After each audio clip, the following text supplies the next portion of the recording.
बहुत सारे लोगों को अभी तक जो रिफंड की बात कही गई थी वो भी नहीं मिला कैलाश जी, और पीने के पानी की ठीक से व्यवस्था नहीं। छोड़ो यार, तुम फोकट प्रश्न मत पूछो। नहीं, फोकट नहीं, ये तो मैं तो वहाँ होकर आया हूँ। क्या क्या क्या गए तुम बात। कैलाश जी, अभी आपने जिनको सुना वो थे कैलाश विजयवर्गीय, जो कि मध्य प्रदेश में बीजेपी के एक विधायक हैं। इंदौर के भगीरथपुरा क्षेत्र में कंटामिनेटेड वाटर कंज्यूम करने की वजह से एक छोटे बच्चे समेत 10 लोगों की जान चली गई और 1400 से ज्यादा लोग इस समय हॉस्पिटलाइज्ड हैं। पानी के सैंपल्स को टेस्ट किया गया तो उसमें सीवियर बैक्टीरिया पाए गए और इस कंटामिनेटेड वाटर की कंप्लेन पहले भी वहाँ के लोकल्स ने की थी, लेकिन हर बार के जैसे उनके कंप्लेन को नजरअंदाज कर दिया गया। ऐसे में एक रिस्पॉन्सिबल जर्नलिस्ट ने क्वेश्चन कर दिया तो विजयवर्गीय जैसे करप्ट नेता का अहंकार भरा रिएक्शन निकल के सामने आता है, जिसमें इन्होंने बताया कि फोकट का घंटा सवाल पूछना इनके शान के खिलाफ है और जनता के जान की कीमत इनके लिए घंटा बराबर ही है। हाँ, वही घंटा जिसका टुनटुना बजा करके ये इलेक्शन टाइम में वोट की भीख मांगने आते हैं और बाद में सरकार हमेशा के जैसे इनके कुकृत्यों पर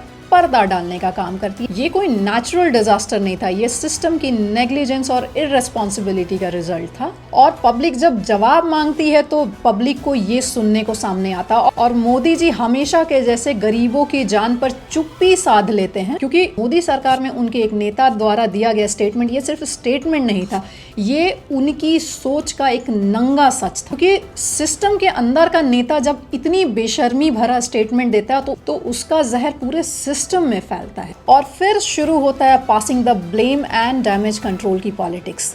और इसी के तहत इंदौर म्यूनिसिपल कॉर्पोरेशन के कमिश्नर को सस्पेंड कर दिया गया, साथ ही साथ एक एग्जीक्यूटिव इंजीनियर को भी सस्पेंड कर दिया गया है। और ये सब करने के बाद इंदौर का पानी एक बार फिर से साफ हो गया है और इंदौर एक बार फिर से क्लीनेस्ट सिटी बन चुकी है, क्योंकि सिस्टम में डेवलपमेंट सिर्फ होर्डिंग तक ही तो सीमित होता है।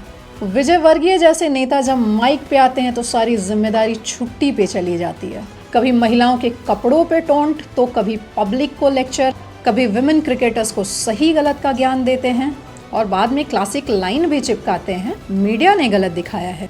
अरे सर, पब्लिक को ज्ञान देना इजी है, लेकिन पब्लिक के लिए काम करना वो शायद ऑप्शनल है इनके लिए। ये सिर्फ इंदौर की बात नहीं है, ये उस पॉलिटिकल कल्चर की बात है जहां स्टेटमेंट्स हेडलाइन बनते हैं और लाशें फुटनोट बनती हैं। मेरा सवाल सिंपल है कि हमें इस बार जवाब चाहिए या सिस्टम का हर बार के जैसे सड़ा गला जस्टिफिकेशन चाहिए? अगर आपको लगता है कि सिस्टम को अकाउंटेबल होना चाहिए तो बोलना पड़ेगा और ऐसे बेशर्म नेताओं से पूछना भी पड़ेगा, क्योंकि साइलेंस भी एक वोट होता है। बने रहिए मेरे चैनल के साथ। जय हिंद, जय भारत।